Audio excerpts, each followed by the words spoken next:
Hey guys, Alex from 7th Hour Films back again with One Punch Man. Last time on One Punch Man, we had the Lone Cyborg, where we met a cyborg named Genos, and he had a whole complicated backstory, but who honestly cares? I should care, but it was a whole long, complicated backstory, and Saitama clearly didn't care. And we had him fighting this Mosquito Queen lady. And then, just before she, claimed victory, I guess, Saitama came in and did the old 1-2 punch.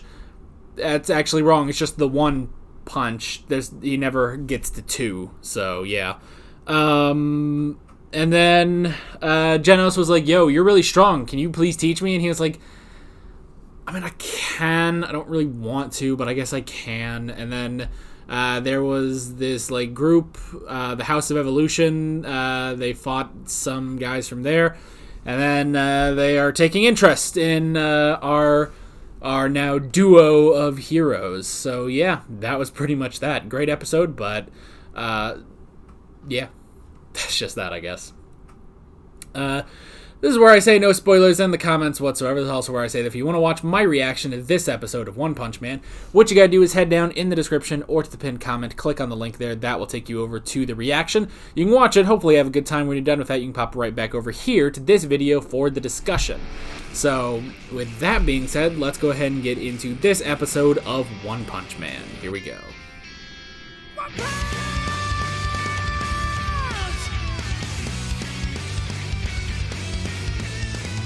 Alrighty, that is episode 3. I'm going to make a safe assumption and say that we are going to not be going back to the House of Evolution next episode. I think we're done with that. So slight arc that has lasted all of 2 episodes, but I'm pretty sure is done. So, oh man, I friggin' love this show. You know what the most amazing thing is? Technically, the show is, over the top and ridiculous, but almost all of it comes from Saitama himself. Pretty much most of it. They play up, everyone's backstory and stuff, and how dramatic everything is. And that's all, that's all well and good, but, the most ridiculous stuff is just how ridiculous Saitama is, and how well that works off of everyone else, he is such an odd being. And then the show is seeing how everyone reacts to that, So, I love it. Oh, I love this show. This is so much fun, It's honestly, every time I, turn on this show for the reactions, I kind of just sit down, it's okay, I get to relax and just have a good time for half an hour or so, Because, and not that I don't have a good time when I do all my other reactions, but in all my other reactions, I take everything seriously, and, and yes, there are obviously funny, lighthearted moments, yeah.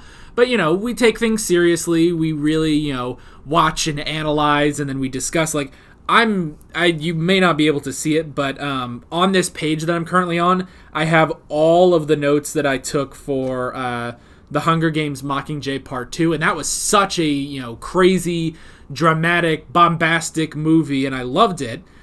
So, honestly, One Punch Man being almost the last thing I record during the week. I still have to record Merlin today. But One Punch Man is one of the last things I record during the week. This is honestly my break. This is when I get to just kind of sit back, relax, and then just have a little fun, in a way that I don't with all my other shows, Even something like My Hero Academia, which I love to death, but that I really take seriously. Even JoJo. I watch JoJo and I still have to analyze it and discuss it and stuff like that.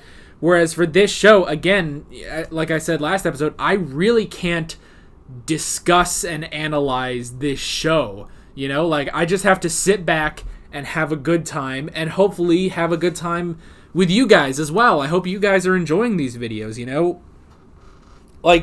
I hope you guys are enjoying these videos as much as I'm enjoying recording these episodes of One Punch Man. Like, I get to just sit, just kind of relax and just watch something dumb and funny, you know? Like, that is just, oh, I love that. I love that so much.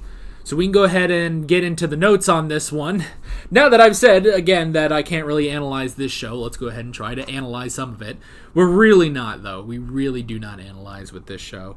The first thing I wrote down is the scientist. Again, another, over-dramatic backstory that kind of goes nowhere, but nowhere but a joke, which, again, I do like. It was interesting. It was a very typical, yeah, he was disillusioned with humanity at a young age, and now he wants to evolve and stuff like that. Kind of reminds me of Mikami a little bit from Death Note. That's it. Teru Mikami. Although in that he became a disciple of Kira. This guy wants to evolve humanity and stuff. Which is interesting. He's made all these different experiments and stuff, but the most he's done on himself is just make clones. Which it's also interesting that he says he says like, okay, even if I die, one of my clones will just take up my work. They can easily do that. They're me. But it's interesting that he is still designated like the leader, like he's the smartest among the clones. I kind of thought that was kind of interesting. Carnage Kabuto, interesting design. I really did like that. And especially in his rampage form, I really liked all like the different colors on him. He was pretty cool. But again, he was another, big, strong guy who, underestimated our protagonist. So he was cool. I did, when I wrote out Carnage Kabuto, I want to say Kabuto because of Kabuto from Dragon Ball. Would it be spelled with a K?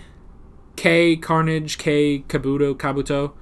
Carnage Kabuto. Would it be spelled with two Ks? I wonder. I'll have to look it up because I actually, for these episodes, some of you might be aware because you have this thing where you can see the tags of all my videos, which is weird.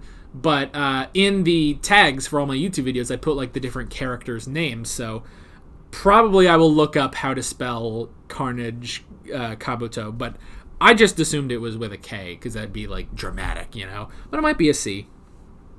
So anyway, but yeah, he was a pretty interesting design. I liked him. I did notice that. Like, I don't know how often this happens in the manga. I would assume like all the time still, but it kind of feels like if you ever need like padding in this show. Like, if you need to, like, kill a couple minutes to, make the, 24-minute runtime of an episode, all you need to do is have Genos fight someone. Because while he's strong, and sometimes ridiculously strong, he destroyed an entire building in this episode, but even if he is strong, he's never strong enough to just easily defeat the villain. I don't think he might have defeated a villain last episode, but I don't really remember. But it kind of feels like if you need to pad time, you have him fight before you have Saitama fight. So I like that. I wrote down the scientist became disillusioned with humanity at 15. Again, I sort of mentioned, like, oh, he's basically just an angsty teen. Though he did, like 15, like, I can understand. It's like 15 years old, he became disillusioned with humanity. It's like, yeah, I get that, but I don't know. I just thought that was kind of funny. I like the retreat when Carnage Kabuto, like, he was about to hit Saitama, but then he actually backed away because he recognized that this guy is so strong that he left himself completely open. Now, it's interesting. You would think like a villain would be like, oh, you've left yourself open, you're an idiot. But he recognizes that Saitama is actually that powerful. I actually really like that moment. That was really cool. Of course, once he goes into rampage mode, he is actually knocking Saitama around, which is interesting. Because, yeah, I sort of forget that the show is allowed to knock Saitama around as long as it just ends in a single punch, which we even saw in the first episode in his dream, you know, where it's like, yes, he's getting the challenge he always wanted, but he's still defeating all the enemies in one punch. It's just that there's a million of them, you know, and, you know, he is, you know, having to like block and stuff, but he still defeats them in one punch, you know. So that was really interesting. We had the training regiment again. You know, we've kind of commented before, like, you know, it's like, oh well, he got this strong in 3 years, and you kind of think like, well, man, only 3 years, like that's pretty good. Like you almost feel like, man, I kind of want to do that, you know. And I like, you know, obviously how ridiculous, like, oh, he just did like basic strength training, like pretty basic, honestly. Like there's nothing special about what he did. It wasn't even like that intense. I like that he makes a distinction, like don't turn on the AC during the summer and don't turn on the heat during the winter. So it like focuses your mind. But again, it's like, you know, 100 sit-ups, 100 push-ups, you know, 100 squats, and then a 10-mile run every day. And that will get you that strong. Like, don't get me wrong, yeah, that'll get you strong in 3 years, but not that strong. So I love how ridiculous that is. And I do actually like that they all call him out on it. Like, that can't be right, you know? You can't have gotten that strong, you know? But he did, you know? And I hope, like, you know, maybe this is sort of leading into, maybe we're going to get into, like, there is something special about him to where he was able to get that strong in 3 years, but I kind of hope they don't. And I would expect them to not do that, you know? Like, in a normal show, they might, you know, start building up, like, oh, there is something different about him. But honestly, I now sort of expect that this show will be like, no, that's it. That's literally all he did, and now he's this strong, you know? So yeah, that was really, really funny, just that entire scene. And of course, you know, he's being a little dramatic about it. It's like, I will tell you, but you must commit to this training and stuff. And then he gives it, and they're all like, that's not how that works. But it clearly did for him, you know? And then we had Rampage mode. Once again, I liked Carnage Kabuto's design when he went into Rampage mode. It was very interesting with all the colors and stuff. And I like, and the last thing I wrote down is Saturday, that they brought back the whole, like, oh, well, we can't go tomorrow because the bargain sales, you know?